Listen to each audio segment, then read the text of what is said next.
It is a farewell speech before he rises to power. The man who will become India's next prime minister, Narendra Modi, said goodbye Wednesday to the Legislative Assembly in his province of Gujarat.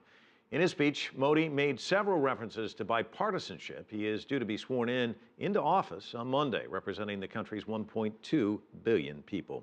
Expectations of Modi are already running high, so what to expect over the coming days, months, and years? Correspondent Shweta Bajaj has insight from New Delhi. Narendra Modi, India's new Prime Minister designate, has come into power with an absolute majority. It's for the first time in 30 years that a party other than Congress has been able to achieve this. But the clear mandate also comes with a slew of expectations. As Modi spoke in the parliament for the first time, he said his government is going to work for India's poor, young and women.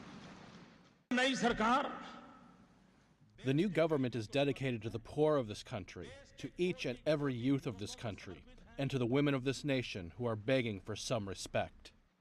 On the domestic front, Narendra Modi's topmost agenda is getting India back on the high growth path. Modi's top priority is likely to be tackling inflation, removing bureaucratic hurdles, law and order, internal security, and job creation. There is hardly anyone in India who has not been impacted by high inflation. Ram Singh rides a rickshaw, and though his fares have remained the same in the last 5 years, inflation has been eating into his income. Ram Singh hopes his vote brings him prosperity. I expect that the new government will reduce prices and open schools so that our children have a brighter future. India's youth is also enthused by Narendra Modi's win. They believe he will help them meet their aspirations as promised by him during his campaign. Mr. Modi speaks the language of an aspirational India. He talks about growth, development, he talks about economics, about how he wants to rejuvenize the country, how under him India will realize its latent potential that the economy has. I think that is something which struck a chord with the people at large and with the youth in particular. On the foreign policy front, Modi is expected to push for India to play a more significant and assertive role on the world stage.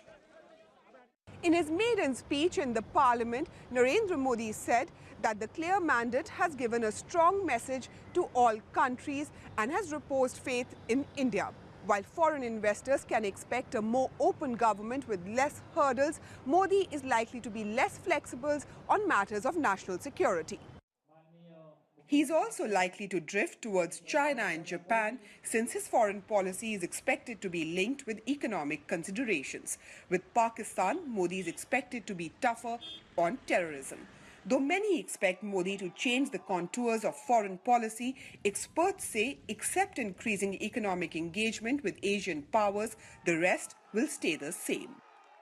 Once you come to power at the center, you have a set of national level or national priorities. And therefore, I think Modi, the Gujarat Chief Minister, will be quite different from Modi, the Indian Prime Minister. He will have to take into account a wider set of issues and not personal, if you will, sets of issues.